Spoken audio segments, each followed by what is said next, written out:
Imagine for one moment, you've been transported back to the year 2012. You wield a third generation iPad whilst Fruit Ninja, Jetpack Joyride and the new Subway Surfer still has quite a presence in your mind as the summer rolls your way. The elusive nature of the App Store guarantees some form of satisfaction thanks to games slowly but surely making their way to such a platform. Regardless of whether you be an adult or a child, a veil of innocence sits on your mind as on June 21st, 2012, a new app from a new player in the mobile game industry pops up in front of your very eyes. Was it trending? Absolutely not. Did an algorithm push it your way? No. Your search was propelled by mere curiosity as you typed in farming game into the search bar, only to see a humble game known as Hayday greet you in return. Almost instantly after downloading, you are sucked into an immersive world where you inherit a farm as a young adult, suddenly taking charge as you build a pen, purchase animals, grow crops as well as make the decision to erect structures such as a bakery and feeding mill. The relatively understandable nature of the game makes it ever more encouraging to further play along with what the game tells you, to build your first farming empire. 2 years later, riding high of the recent release of Clash of Clans, still a relatively unknown game, you search for similar counterparts to such a sensational game and uncover Boom Beach, a grittier form of Clash of Clans more themed around liberation as opposed to conquest and invasion. Soft launched in Canada at the beginning of November of 2013 before being later launched globally in March of 2014, this game seemingly had the same promise that Hayday's earlier success as well as Clash of Clans and its success entailed. Yet things didn't quite work out that way. Shortly after the release of Boom Beach, word of mouth began to spread about the more successful Clash of Clans whilst Hayday was nearing oblivion in terms of relevance despite it being Supercell's breakout game. Although fun, many compared it to Clash of Clans and commented on it seeming as if it were a knockoff, something relatively unoriginal compared to Supercell's previous concepts. As years would go by, both of these games would be forsaken and escapes of one's mind, barely recalled, with few content creators still catering to these games as Clash of Clans, Clash Royale and Brawl Stars eclipsed these games in popularity. But why were these games forgotten by many, seemingly by Supercells themselves too? Join me, for today we venture on a journey of adventure and mystery to uncover the true reason why these games were seemingly scattered to the winds of time.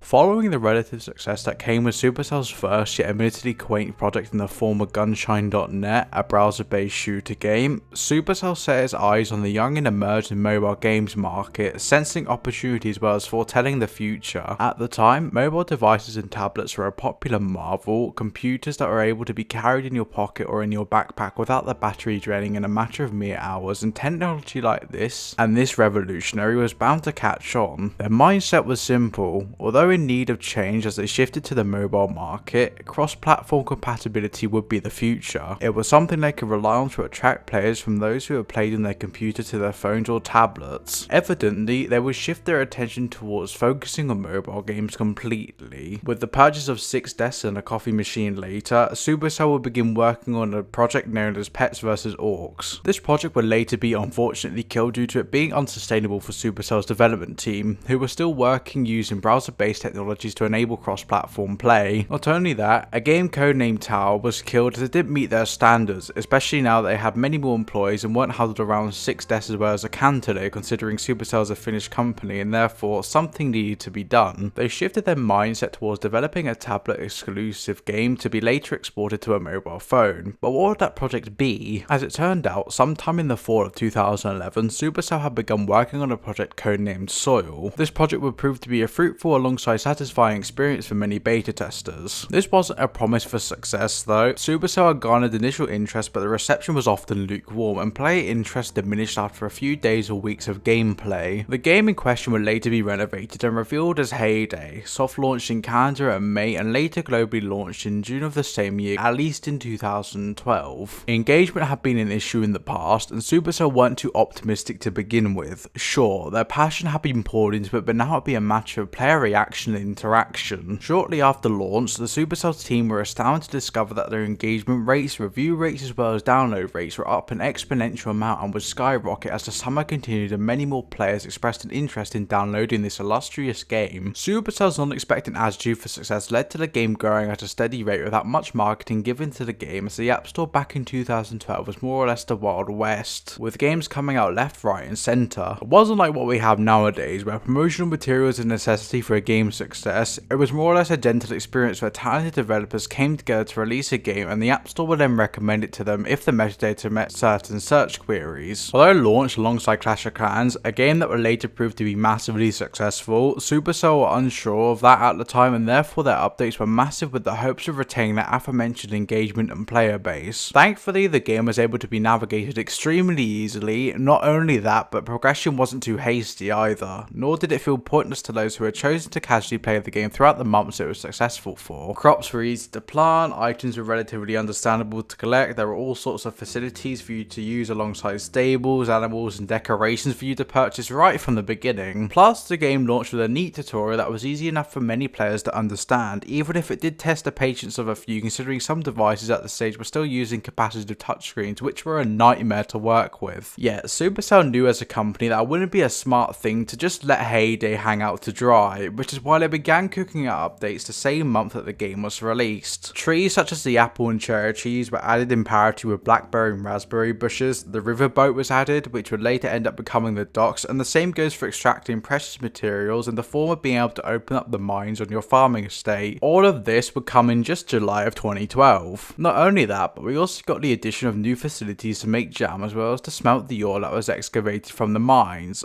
Plus, as this was a huge patch, the game's stability was improved, bugs were fixed and graphical updates were introduced to give the game a much more consistent feel, right though their Clash of Clans beta at the time, which was codenamed Magic. The game would roar through the updates, with updates coming in August such as the goat and associated things such as goat cheese and milk. The ice cream maker, the silo and barn inventory was made more consistent and more NPCs were added to diversify the feeling of the game for players both old and new, as opposed to dealing with the same faces that you had to interact with. Supercell's update pattern may not have been as major, but it remained relatively consistent throughout the next 2 years, with them introducing things such as pets to the game, finally adding fishing after teasing people with the dock, as well as a repairable boat. Horses were added, more stables were permitted on your plot of land, push notifications were updated to be a lot cleaner, potatoes were added, leaderboards were made much more fulfilling, community farms and a market was established, just to name a few of the many updates that Hayday dealt with during the 2-year rush of updates that it received. Yet, as time went on, these updates became less fulfilling. There were no longer a new plant added with every other update, nor were there more crops, buildings to enjoy, features to add. Don't get me wrong, all of these updates were wonderful, but it seemed as if Supercell's ambitions had run them into a brick wall relatively early, considering they most likely had a roadmap planned out irrespective of whether or not this game would garner any more success. Then again, Clash of Clans as a roaring giant that it was, slowly but surely capturing the hearts of those worldwide with its addicting game mechanics, also happened to capture the attention and care of Supercell, who presumably diverted part of its studio resources to assist with the content updates that the game needed. As 2013 ripped past, with many updates mentioned above and shown on screen taking place during that year, it left Hayday in quite a precarious position. The game was no longer gaining any new players except for those few curious souls. It was no longer enduring a massive spike in popularity either, unlike Clash of Clans, which was experiencing that and more at the time. Attention for the game and those with respective eyes were beginning to wane.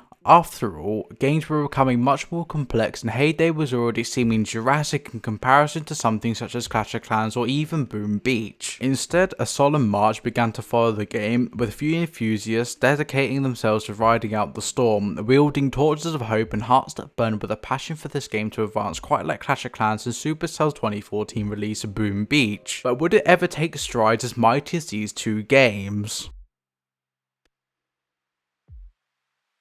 At the beginning of 2015, an evident slowdown began to emerge amidst Hayday's development. I mean, with 3 active projects cared for by the development team, and with Hayday's developmental roadmap mostly concluded for its first 3 years of in-depth development, surely one of Supercell's games was going to draw the short end of the straw regarding everything. And the game that would be unlucky enough to draw the short end of the sun-glazed straw happened to be the game that began Supercell's mobile game development success in the first place. At this stage, many players who played Hayday were beginning to hit a wall regarding progression, and it seemed as if what they were logging on for was meaningless if not for the roadside market where where they could sell the goods that they could produce. The magnitude of Clash of Clans and its earth-shattering Clan Wars update, an update that brought a level of innovation and complexity to a MOBA game no one had ever seen before. But instead, the Hayday community would go on to receive one of the most unnecessary updates in its history in the form of neighbourhood derbies, in the hopes of bringing meaning to a system that essentially ripped off Clash of Clans and its clan system, except with less finesse or incentive to collaborate, considering all you could do was discuss anything farming related, which, you know, has a lifespan of a good 2 minutes unless you're a traction enthusiast. Anyways, at least one of the first updates of 2015 featured the addition of the kitten and puppy, which sort of saved face because nobody can resist a cute and cuddly animal, but still, there was definitely a massive shift considering some of the biggest content updates that occurred during the time of Hayday's development took place during the earlier days of its development, and I can emphasize this point with two massive updates being released within months of one another when they should have honestly been spread out a lot longer considering how small their player base was back then. The decision to add something so advanced such as mining and ore smelting inside of a farming game so early may have been a good decision at the time, but it introduced issues with content releases in the process. It is true that farming games somewhat maintain a longevity that would make other games envious due to their nature, but going on to immediately deviate from that was an unwise decision at the time, as Supercell assumed that people would progress in the short amount of time when that couldn't be more untrue. Furthermore, the addition of the fishing boat and the docks, a new expansive feature added mere months into the following year, further limited this game's path of expansion. Within just a year into its launch, the game had received two updates that could be labelled as groundbreaking, and as wonderful as it was, those aforementioned content release issues, that was mainly because Supercell had boxed themselves in right from the very start regarding what they could do with the game. 2015 arguably was a huge example of this too.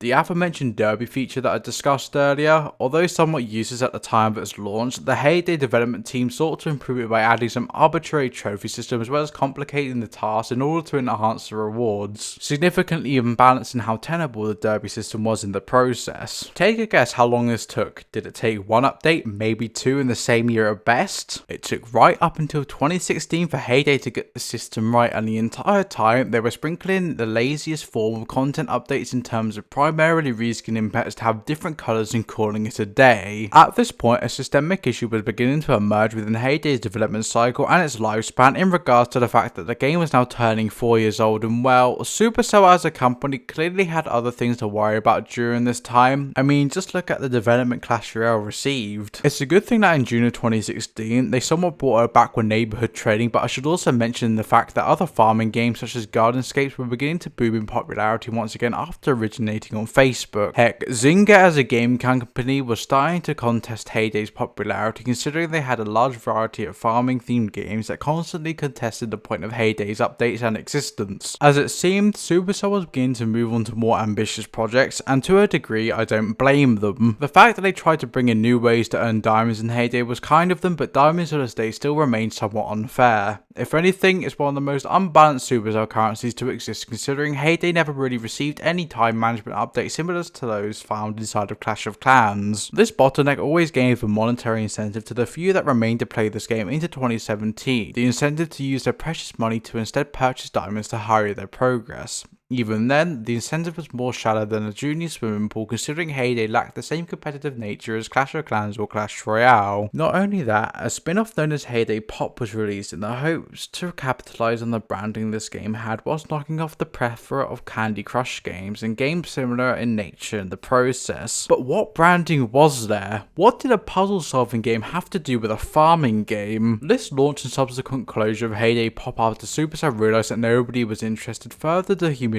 of this aging game. Moreover, as this game was unable to advance and introduce revolutionary features for a farming game or a game in general other than making an exceptional amount of money from those at the top of the leaderboards, it slowly but surely saw a drop off in players that can be observed to this very day. Then again, it would be folly to fault Clash of Clans or Clash Royale for existing and turning off the faucet regarding updates for Hayday. So what gives? What really started to deal damage to this once beloved breakout game? To label this game dead would be a foolish decision. No game truly dies until the servers are shut up and there's no resurrection effort made to preserve the base game or the back-end server processes. I know Hayday to this very day still has a massive community. The game wouldn't see a handful of thousands of players still playing it per day if there wasn't an active community of some sort, but to call it small under the shadow of Clash of Clans or Clash Royale would be an understatement. Hayday's estimated concurrent player count, that is daily player count and those who are online consistently, supposedly hit somewhere in the range of 100,050 in 2014. With 4 million people actively playing the game within the same month. Nowadays, that player count is merely 20 to 30,000 and has been stuck that way for the past few years now thanks to the lack of updates that the game has received other than a few revisions of the UI here or there. Unfortunately, roughly 200,000 unique individuals now log into the game monthly, which seems like a lot and certainly isn't a number to sneeze at, but when factoring in the fact that Clash of Clans sees that within the first 6 hours of each day, that number is virtually meaningless to Supercell. Not only that, the top players aren't necessarily given a monetary incentive to spend money on the game thanks to basically owning everything, and by logging in once for a good 5 minutes to automate everything alongside complete basic tasks, they mitigate the requirement of spending money to begin with. It doesn't help that they try to bolster the purchasing power someone held in 2017 by introducing those boosters, which officially made the game even more pay to progress to begin with, but that raises the question of what the point was of paying to progress when there wasn't really any form of satisfaction in regards to competition. It was just for vanity at this point, so you could roll up to one of the few active neighbourhoods in the game with your max leveled farm only to find out that you're hitting a brick wall regarding development. This game formatting slowly but surely ensured that the game began to grow forgettable.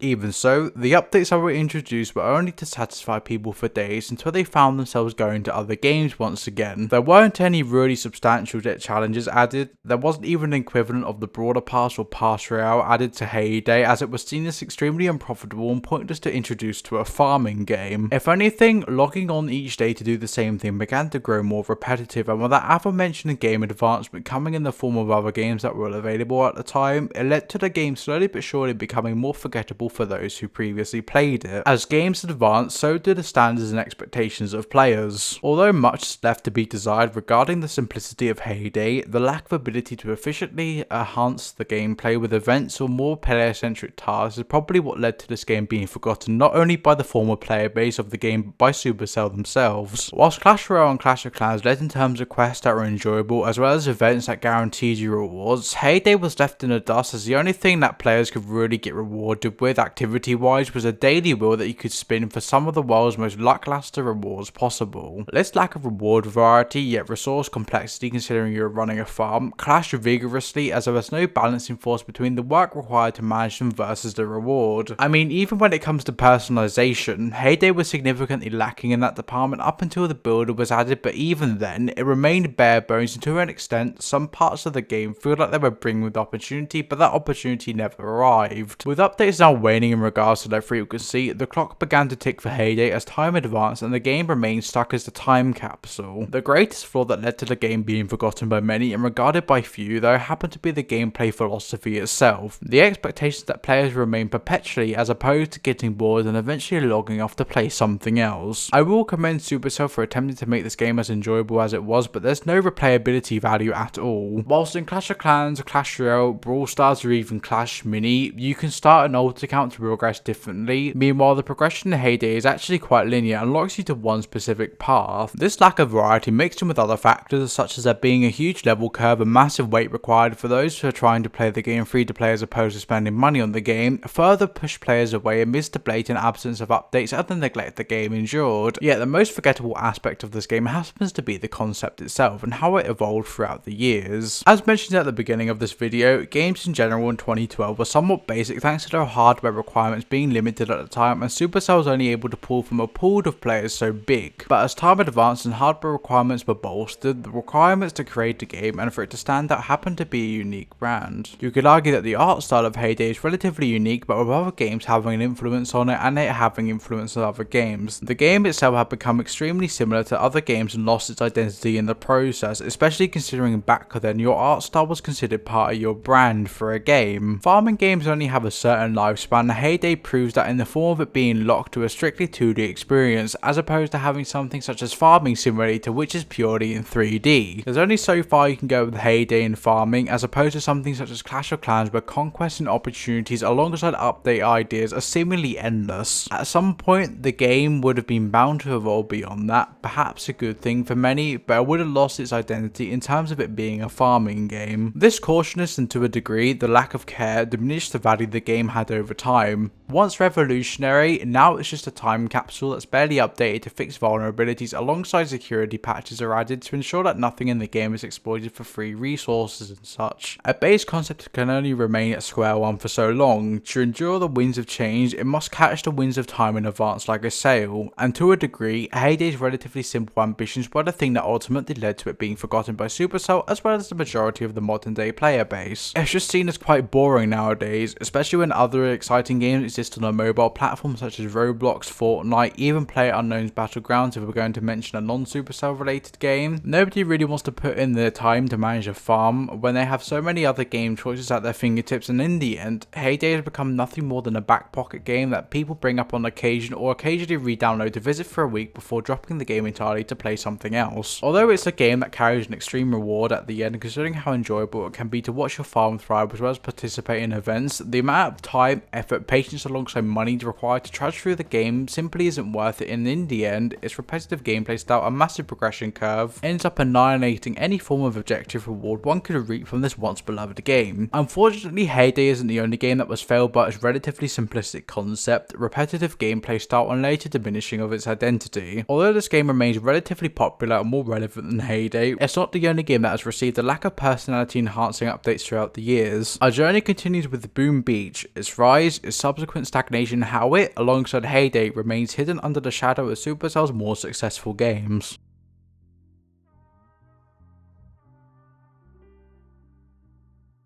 In November of 2013, Boom Beach, Supercell's latest grand strategy game, which was following up on the success that Clash of Clans garnered, released to audiences inside of Canada as part of a soft launch that year. At the time, the release was seen as slightly controversial considering Supercell was already making massive inroads with Clash of Clans, with the release of the game in March of 2014 amplifying the aforementioned community reaction. Although well received at the time and definitely revolutionary considering the graphic style actually seemed a lot more crisp than Clash of Clans, Supercell had clearly reused their already prevalent storytelling format in the form of the Blackguard, introducing you to the game as one of the opposing forces that you must defeat in a sense to encourage you to progress through Boom Beach and to inspire you to raid bases to liberate them. Uniquely enough, the Blackguard is labelled as both an NPC force inside of Boom Beach as well as a force for those players that show up later during matchmaking in the game once you upgrade your radar a bit. I won't lie, I found the whole building and upgrading a radar system a lot more intuitive than say just randomly clicking next a bunch of times or having a map presented before me for Clash of Clans and its earlier storyline map. The game's beta and the 5-ish months required to finish the game were filled with fruitful updates, including the addition of Dr. T, someone who became iconic in the meme community for Boom Beach and later worldwide, many different quality of life improvements such as idle animations being added, and the same goes for animal animations being added to the beaches such as crabs and seagulls. Fireworks are added to the victory screen, which has become synonymous with Boom Beach, not to mention that artifacts were introduced alongside countless effects to fully level out the game, and those were just some of the updates introduced during that time. The graphical fidelity was improved in March of 2014, roughly around the same time the game released to global audiences as opposed to being soft launched in Canada and slowly rolled out to audiences worldwide. Some buildings were made 3D and a lot of the skins of the defences that surrounded the headquarters were completely redesigned to accommodate the new and fresh state of the game to wrap it all up in a neat bow in time for the game's global release. A degree of diversity was added, and in a sense the game's own world was improved with the sense that different native villages depending on how you upgraded your raider alongside your base now had a distinct style to them. Furthermore, the submarine was added in May of that year, clearly indicating that the game had a lot of potential. I mean, you were literally commanding your own army with your headquarters. It may have not been as grand or humble as Clash of Clans in the sense that you were able to conquer entire villages with one of your own raised armies, but there was a degree of novelty to Boom Beach that gave it a clear identity as a different game in comparison to Clash of Clans. Did that stop people from calling it a knockoff despite it being made by literally the same development company?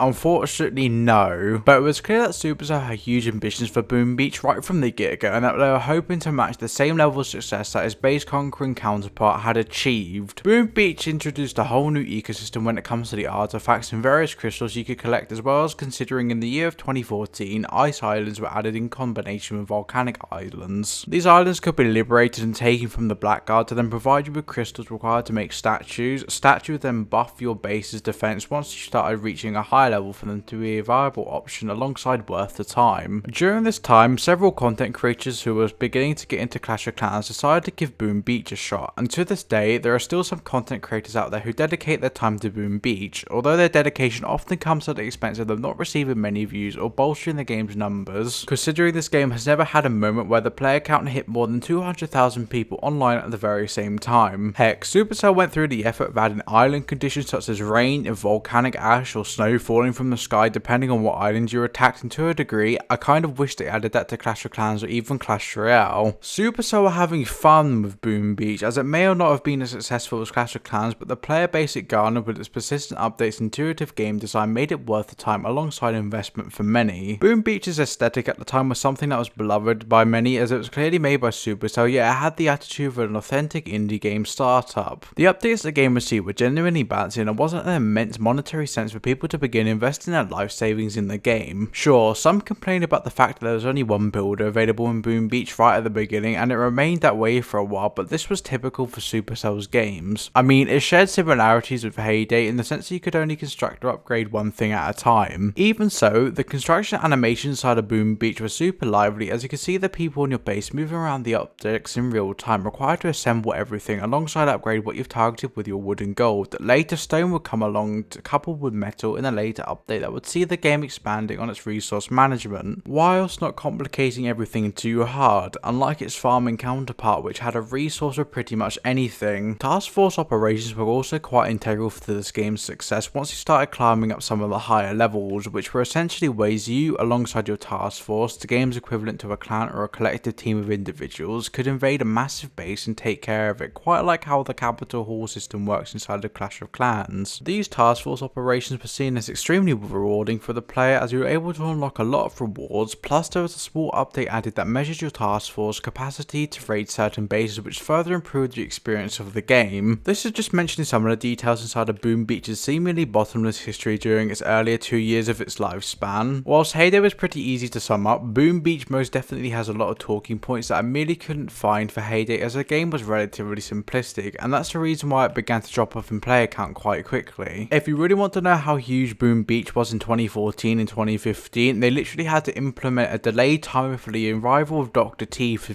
different regions of the world, or else it would lag their servers and temporarily make the game unplayable for a brief period of time. That's how insanely popular Boom Beach was in comparison to Hayday, and how it somewhat matched the level of success that Clash of Clans measured during its similarly timed glory days. Unfortunately, 2015 happened to be quite the pivotal year as Clash of Clans began to peak in its early popularity, with the game essentially being everywhere as a must play, and was anticipation high for the next town hall, leading to a stagnation and later decline of the Boom Beach player base. Not only that, but the game was beginning to reach a stage in its lifespan which, like Hayday, stretched the limits of its development roadmap, as mobile games of this time and era typically only lasted a few months or years, if they were lucky to receive an update. Yeah, unlike Hayday and its blatant neglect, Supercell couldn't wholly be faulted for the gentle decline Boom Beach began to experience during this time, and here's why.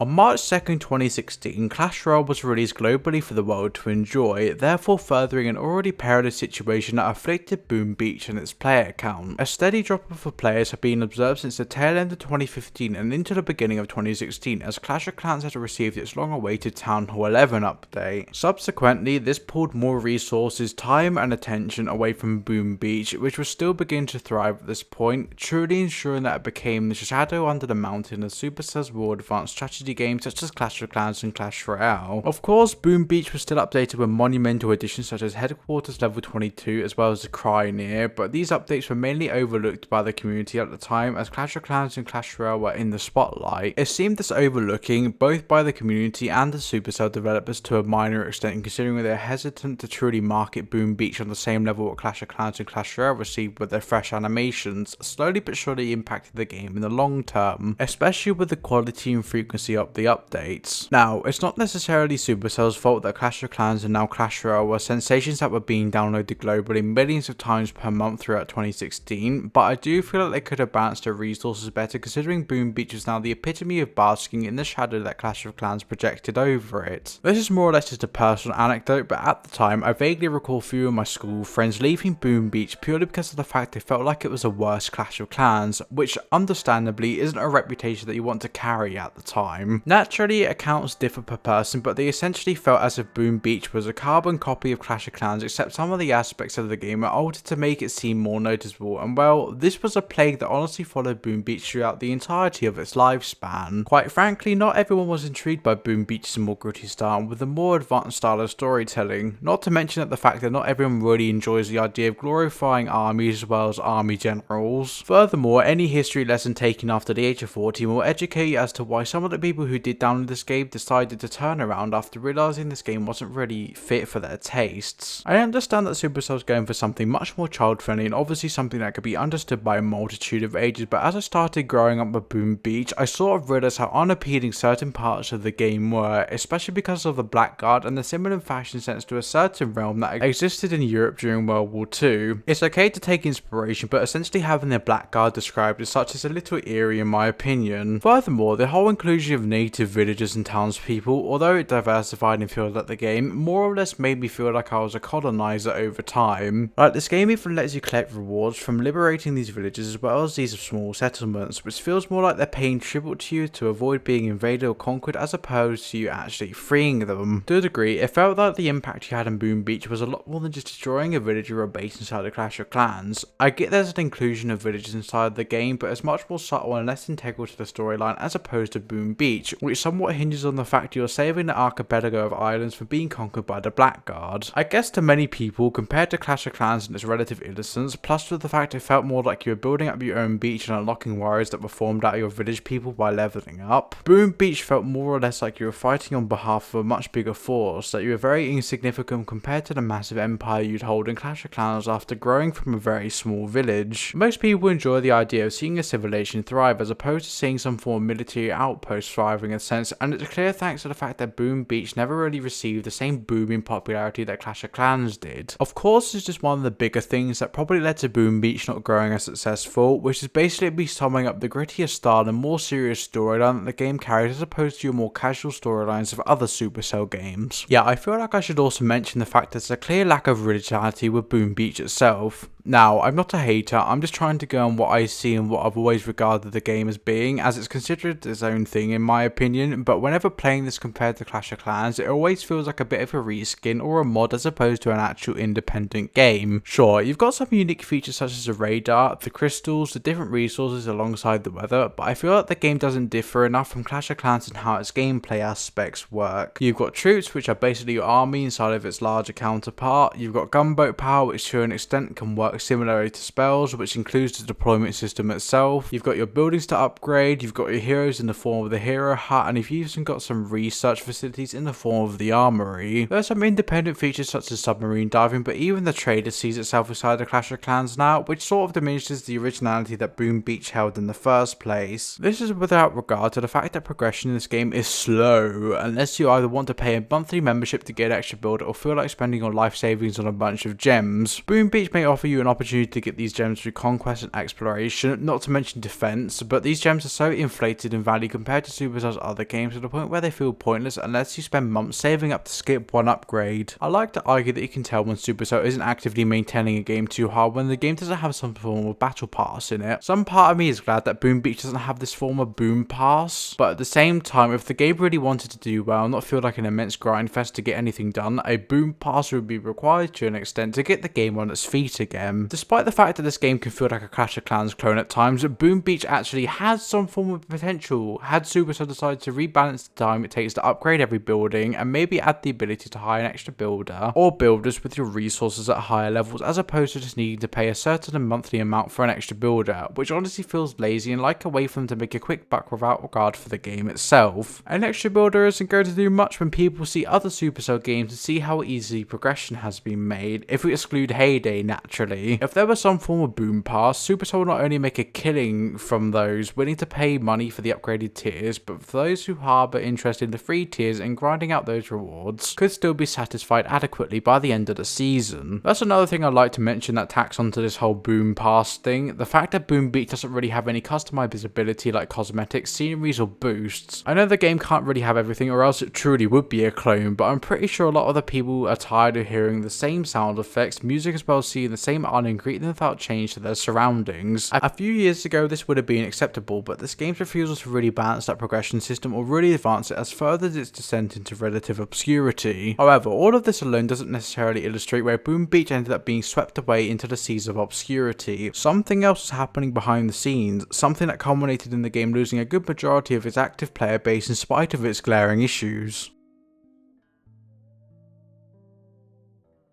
In 2018 and later extending to the present, many more complex games began to pop up not only on the App Store and the Play Store of their respective platforms, but those games also advanced to the point where some of them are now accessible on multiple platforms aside from mobile devices. This is where Hayday and Boom Beach somewhat share a similar issue in regards to them not innovating or diversifying enough, but that isn't the only problem that impacted Boom Beach. During this time, the game was clearly enduring a slight identity crisis. It may have been a beloved strategy game to the hearts of the few who are still dedicating themselves to still playing Boom Beach, yet unfortunately, in spite of its somewhat legendary status, other strategy games that followed a similar pattern such as Dominations and Plunder Pirates, which carried their own unique style that would go on to blow Boom Beach out of the water in the long term with replace Boom Beach itself. Furthermore, adding to Boom Beach's crippling humiliation was the launch of Boom Beach Frontlines, which sought to capitalise on this game's floundering branding as well as reputation to bring a game that essentially knocked off Supercell's own Brawl Stars,